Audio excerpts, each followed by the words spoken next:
Right, so I want to have a look at the case of Christopher Alder. This takes us back to 1998, and Mr. Alder died in police custody in 1998. Now, the contents of this may be distressing to some people, but a summary of the events and why this case is still continuing at this point as well, because of the many factors involved in Christopher's death. In 1998 was Christopher Alder's death, but earlier that night he was a victim of an assault and sustained a head injury. He was arrested and detained for breach of the peace and transported to Hull Custody Unit, where he was placed on the custody floor in prone position, so face down, while still handcuffed to the rear. Now, in 2000, the coroner case, the inquest, ruled unlawful killing, and a funeral was also held. Now, in 2002, there was a manslaughter case against the officers involved. And then in 2006, there was a gross misconduct proceeding. In 2006, there was also the IPCC investigation report. And in 2011, the government apologised to Miss Alder, Christopher's sister, in relation to human rights breaches. But then also in 2011, there was the discovery that Christopher was not actually buried in 2000. It was somebody else's body that had been returned to the family. And in 2018, 2 officers were cleared of unauthorised surveillance against Miss Alder, which had occurred during the inquest. So we're going to go back in time to 1998 and just have a look at some issues in relation to this and safer custody. Now, Christopher Alder had served in the Parachute Regiment for 6 years and moved to Hull in 1990. Now, in 1990 was when I first joined the police service. In the early hours of the 1st of April 1998, he was at a club socialising. Now, in 1998, I was a custody sergeant, and this was my 2nd year of being a custody sergeant. Outside of that club on that particular night, he was assaulted by another man. He was punched, he was knocked to the floor, and he was left unconscious for approximately 11 minutes. From that scene, he was taken by ambulance to Hull Royal Infirmary. At the hospital, he displayed uncooperative and aggressive behaviour, but that's a common side effect of serious head injury. The investigations revealed that the medical care given to Mr. Alder at that hospital was inadequate. The officers who attended the hospital, at the request of the hospital staff, removed Mr. Alder from the hospital. The police officers ended up arresting Mr. Alder to prevent a breach of the peace. He was taken in the rear of a police vehicle to the police custody unit at Queen's Garden Police Station. CCTV is available from the custody unit to demonstrate what then occurred. Now, this is a screenshot from some of the CCTV footage which was released onto public websites. Mr. Alder was carried into custody by the officers as he was found unconscious in the back of the police van. Now, that should have been declared a medical emergency at the time, and it wasn't. The officers state that they believed he was faking it, but no first aid checks were conducted in relation to either confirm or disprove that. There was a custody sergeant, a PC custody officer, and 2 police officers and a matron present in the custody that night. Now, the term matron, in the 1990s, police used to use matrons. They weren't nurses. They were typically nice ladies who were employed as and when needed to come to custody, and typically when female detainees were in the cells in order to provide services to the female detainees. Mr. Alder was left laying face down on the floor for approximately 11 minutes. Handcuffs were left on for much of this time, but even when the handcuffs were removed, his hands were still in his back. No first aid checks were conducted during that time. Now, Mr. Alder remained motionless and unresponsive throughout this time on that custody floor. When the officers realised that Mr. Alder was not breathing, they requested an ambulance attendance and made attempts to resuscitate him, but unfortunately Mr. Alder died.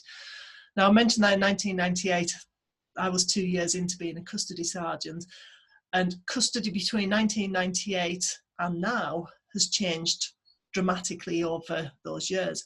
In 1998, pretty much custody was seen as the poor relative. It was difficult to get staffing levels, to get the finance in order to provide improvements and training. In fact, training of custody staff, when I first was promoted and I went on my newly qualified sergeant's course back in 1996, I think it was. It was a 2-week course which spent a lot of time looking at issues around staff appraisals.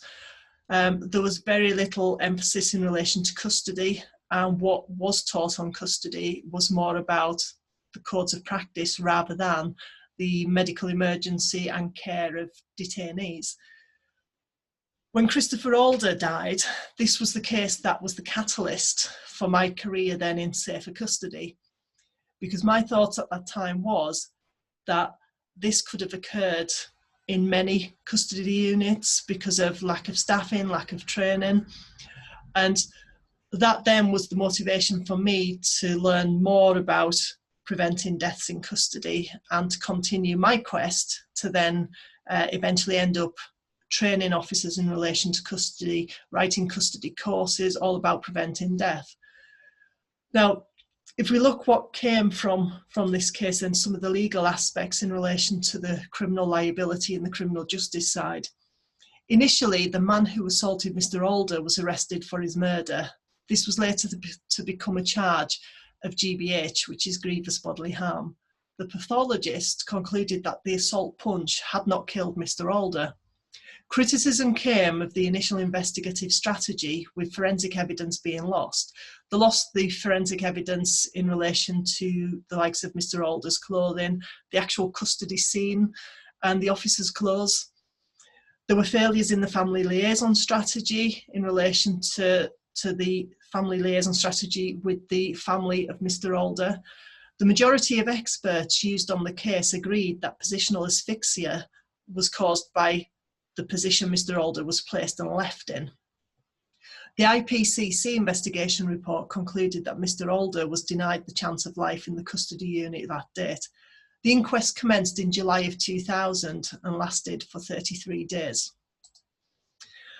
Now, on the 24th of August of 2000, the inquest jury returned a verdict of unlawful killing. In 2002, 5 officers were on trial for manslaughter and misconduct in public office for the death of Mr. Alder. The trial commenced on the 15th of April of 2002. The trial ended when the judge directed on the 21st of June 2002 the acquittal of all the defendants, so all the officers were acquitted at the direction of the judge. The IPCC report, who is now the IOPC, states that the judge concluded there would be sufficient evidence to form a case to answer against the officers if negligence were the basis for misconduct in public office. The issue of negligence was central to the disciplinary process which then followed, but no discipline findings were ever found against the officers involved. Now, in 2011, the government apologised in relation to human rights breaches, and they wrote to Miss Alder in relation to that. Now, what also happened in 2011 was the admission that Mr. Alder's body had not been returned to the Alder family in 2000. Instead, the body of an elderly lady had been returned, and Mr. Alder was still with the authorities. An investigation was launched in relation to that issue, but the CPS concluded there was no realistic prospect of a conviction for either misconduct in a public office or the prevention of lawful burial of a body. Now, further to that then, in 2018, 2 officers were cleared of unauthorised surveillance on Miss Janet Alder during the inquest, but initially 18 officers were believed to be involved in the surveillance, and they were all investigated. Now, if we conclude this around the issues of deaths in custody and looking at the criminal liability side and the criminal justice side, deaths in custody which attract an unlawful killing verdict at inquest do not necessarily mean that a manslaughter conviction is achieved at Crown Court. Prosecutions against officers and the custody estate, so that could be the police as a business, the prison service, mental health facilities, have been brought. Now, as of June 2020, there's one case in the system for murder against an officer, and that's in relation to the death of Mr. Daly and Atkinson in August of 2016. One police officer has been charged with murder and one police officer has been charged with assault, following a period of restraint and other use of force. Now, bringing this all together, safer custody is all about preventing death and injury in all custody establishments. And that includes compliance with the law, compliance with best practice standards, but also in relation to basic issues of dignity and respect and human rights in relation to all detainees, whatever facility that person's been held in. So whether it's a police custody, a prison custody, immigration custody, mental health units, there's many custody establishments which safer custody covers. And that's just a little introduction there that I wanted to raise, because Christopher Alder's death is still relevant. It's still ongoing, and issues around that. Christopher Alder's death brought about many changes in custody practice, which were long overdue, but people still die in custody. And much of this is in relation to either underlying health problems, restraint issues, and it's not just custody where people die, it's through other interactions with people externally. If you've got any questions in relation to deaths in custody, please don't hesitate to make contact.